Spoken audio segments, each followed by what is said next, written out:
अथं प्रभूतं प्रणमेव रूपं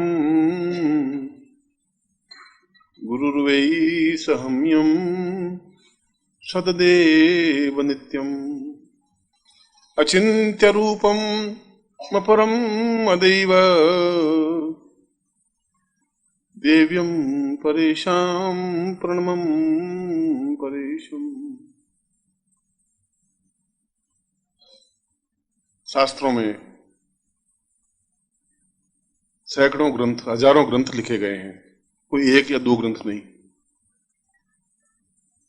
जब चारों वेदों की रचना हुई तो उन वेदों को समझने के लिए उपनिषदों की रचना हुई, उपनिषद लिखे गए। और 108 उपनिषदों में भी वे ऋषि अपनी पूरी बात नहीं कह पाए। उन 108 उपनिषदों की वजह से ही हमारे माला के मन के 108 होते हैं, इसलिए 108 की संख्या हम शुभ मानते हैं। और उन 108 उपनिषदों में या ग्रंथों में गुरु उपनिषद सर्वश्रेष्ठ माना गया है, क्योंकि जब वशिष्ठ ने यह कहा कि उपनिषदो वै गुरुर्वै सताम यो, अगर सब कुछ प्राप्त करना है तो गुरु उपनिषद के अलावा कोई ग्रंथ प्रामाणिक नहीं है। जब विश्वामित्र ने इसी प्रकार की बात कही है, अत्रि ने इसी प्रकार की बात कही है, यहां तक कि शंकराचार्य तक आते आते शंकराचार्य ने कहा कि मैंने अपने जीवन में समस्त ग्रंथों को निचोड़ा है, पिया है, अनुभव किया है, और मैं दावे के साथ यह कह सकता हूं कि गुरु उपनिषद से बड़ा कोई ग्रंथ, चाहे ऋग्वेद हो, चाहे यजुर्वेद हो, चाहे सामवेद हो, चाहे अथर्ववेद हो, है ही नहीं। इसलिए नहीं है कि उन वेदों को समझने के लिए गुरु की ही आवश्यकता होती है। वही समझा सकता है कि वेद क्या है, वही समझा सकता है कि उपनिषद क्या है, वही समझा सकता है कि जीवन क्या है, वही समझा सकता है कि जीवन की पूर्णता क्या है। और मैंने यह श्लोक जो इस प्रवचन से पहले बोला है वह गुरु उपनिषद का श्लोक है। और इस श्लोक में बहुत ही उत्तम कोटि की बात कही गई है। उत्तम कोटि की बात इसलिए कि ठीक इसी श्लोक को शंकराचार्य ने भी कहा अपने शंकर भाष्य में, जो उनका सर्वश्रेष्ठ ग्रंथ है और जिसको आज पूरा संसार, उनकी फ्रेंच में अनुवाद हुआ है, उसका इंग्लिश में अनुवाद हुआ है, उसका सभी भाषाओं में अनुवाद हुआ है। कठिन ग्रंथ है, फिर भी इस बात को स्वीकार किया है अंग्रेज विद्वानों ने और अमेरिकन ने और फ्रांस ने और जर्मनी ने भी, जापान ने भी, कि इसमें जो कुछ तथ्य है वो अपने आप में अद्वितीय है। और वे के वे भाव शंकराचार्य ने भी कहा है कि सताम वै परेवम प्रणवम परेशम गुरुर्वै पदे पूर्ण मदेव नित्यम अचिंत्य रूपम सहितम सदैव आत्मानुभूति परमम परसम पदैव। और उस श्लोक का अर्थ और इस श्लोक का अर्थ एक ही है। और वो श्लोक लिखा गया आज से 40,000 साल पहले, ये श्लोक लिखा गया आज से 3,000 साल पहले। इसका मतलब 37,000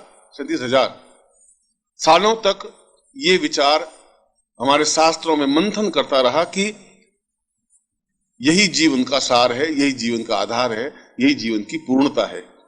ऐसा इस श्लोक में क्या है? क्यों इस श्लोक को इतनी महत्ता दी गई है? इस श्लोक में यह बताया गया है कि व्यक्ति अपने आप में पूर्ण है ही नहीं। पूर्ण तो प्रभु पैदा करता है। जब एक गर्भ में बालक होता है तब वह पूर्ण होता है। इसलिए पूर्ण होता है कि बहुत अच्छा सुसज्जित, इसके भाष्य की बात कर रहा हूं मैं, श्लोक तो अभी बाद में बोलूंगा, या श्लोक का अर्थ तो बाद में करूंगा। इस श्लोक का भी भाष्य किया गया, श्लोक का भी सरल अर्थ किया गया, उस सरल अर्थ का भी फिर सरल अर्थ किया गया, तब लोगों को कुछ समझ में आया। उसने कहा कि बालक जब गर्भ में होता है तो उसको वैसी ही सुख सुविधा होती है जैसे किसी करोड़पति को अपने ड्राइंग रूम में बैठने पर होती है। ड्राइंग रूम में भी न सर्दी लगती है न गर्मी लगती है, एयर कंडीशन होता है, हीटर लगा होता है, एक सोफा लगा होता है बहुत अच्छा, किसी प्रकार की उसको तकलीफ नहीं होती है, और भोजन की चिंता नहीं होती, खाने पीने कमाने की चिंता नहीं होती, सब कुछ सुविधाएं होती हैं। ठीक ऐसी ही सुविधा उस गर्भ के बालक को भी होती है। कोई तकलीफ उसको नहीं होती, न सर्दी, न गर्मी, न बरसात, न चिंता, न परेशानी, न तनाव। और उसके बावजूद भी वह उन सब सुखों को लात मार करके जन्म ले लेता है।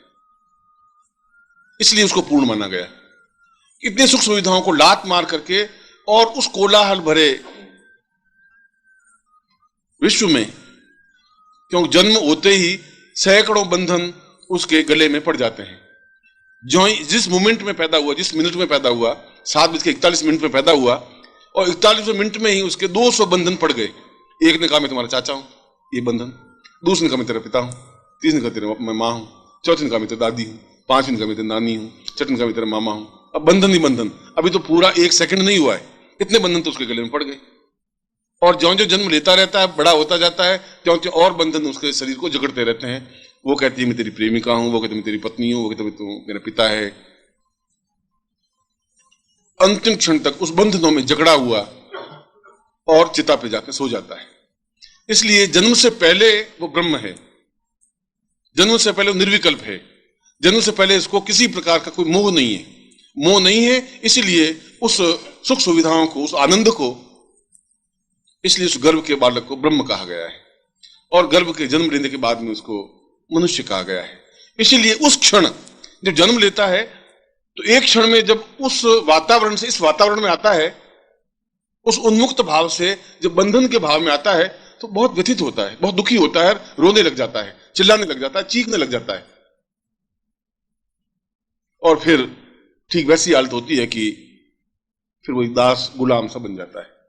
एक जंगल के शेर को पकड़ करके लाए और पिंजरे में डाले, ताजा बिल्कुल शेर जंगल से, तो बहुत चीखता है, हुंकार भरता है, सींग से तोड़ने की कोशिश करता है, उछलता है, कूदता है, रोता है, चीखता है, उसके बाद शांत हो जाता है। ठीक वैसा ही मनुष्य शांत हो जाता है। अब यहां इस श्लोक को प्रारंभ करते हैं, यहां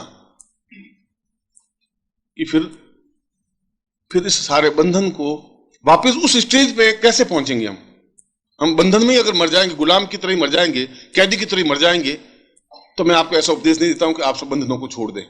शंकराचार्य कह रहे हैं, मैं ये भी उपदेश नहीं देता हूं कि तुम सब ये छोड़ छाड़ करके और एक भगवान का भजन कर लो, उससे सब कुछ हो जाएगा, यह भी नहीं कह रहा हूं। और शंकराचार्य कहते हैं कि सब कुछ अपने आप में कुछ प्राप्त नहीं हो सकता, मगर यदि पूर्णता प्राप्त ही नहीं हुई तो जीवन का मर्म क्या, जीवन का अर्थ क्या, जीवन का सार क्या, जीवन का आनंद क्या? फिर अगर तुम ये सोच रहे हो कि तुम जीवन का आनंद ले रहे हो तो तुम्हारी मृत प्रश्न है, ये तुम्हारी गलती है। हम कभी अपने आप में एडजस्ट होने की कोशिश करते हैं कि हम बहुत सुखी हैं, मगर सुखी आप इसलिए हैं, उस सुख को तुमने देखा नहीं इसलिए इसको सुख मान रहे हो। तुमने उस आनंद को देखा ही नहीं थी, इस आनंद को तुम कैसे कह सकते हो कि ये अपने आप में पूर्ण आनंद है, पूर्ण सुख है? तुम्हारी जगह, तुम्हारे मकान में जहां तुम अपने आप को बहुत सुखी अनुभव करते हो, वहां पर किसी करोड़पति को रख दे तो वो कहता है कैसे कह दे, 2 कमरों के मकान में कैसे रहेंगे, ये बहुत बहुत गड़बड़ है, यहां नहीं रह सकते, कोई सुविधा नहीं, कोई सुविधा नहीं है। वो दुखी महसूस कर रहे, आप बहुत सुख महसूस कर रहे हैं, इसलिए कि आपने उस जीवन को नहीं देखा भौतिक दृष्टि से। जिसने जीवन को आनंद अनुभव किया ही नहीं, जिसने जीवन में परमहंस अवस्था को प्राप्त नहीं किया, जिसने अपने जीवन में साधना की नहीं, जिसने अपने जीवन में उस ध्यान में, उस मेडिटेशन में गया ही नहीं, वो कैसे समझेगा कि मेडिटेशन क्या चीज होती है, ध्यान का आनंद क्या है? जब तुमने कोई चीज खाई नहीं तो उस चीज का आनंद भी आप कैसे अनुभव कर सकते हैं, वर्णन कैसे कर सकते हैं? जिसने अपनी मिठाई नहीं खाई तो मिठाई का वर्णन नहीं कर सकता, खाने के बाद कह सकता है कि अच्छा है बुरा है। इस श्लोक के पहले अर्थ में कहा है कि यह सार तत्व, क्योंकि उस बंधन से उस आनंद तक पहुंचने की जो क्रिया है, अगर वो प्राप्त नहीं हुई तो फिर जीवन व्यर्थ है, फिर तो कीड़े मकोड़ों वाला जीवन है जो हर एक जी लेता है। तुम जीवन जी नहीं रहे हो, तुम भोग रहे हो, यह अंतर है। मैं जीवन जी रहा हूं, तुम भोग रहे हो, ये डिफरेंस है। भोगने और जीने में अंतर यह है कि तुम हर हालत में दुखी होते रहते हो। नौकरी में 4 दिन नहीं गए तो घबराहट की गवर्नमेंट, वो क्या करेगा अफसर। पत्नी जोर से बोली तो घबराहट, 2 दिन पत्नी नहीं बोले तो भी घबराहट, क्या हो गया इसको। हम पूछे भाई तेरी तकलीफ क्या है, तू क्यों नहीं बोल रही है, काय की गुस्सा हो गई है, तो तकलीफ, बोले तो तकलीफ, नहीं बोले तो तकलीफ, संतान हो तो तकलीफ, संतान नहीं हो तो तकलीफ।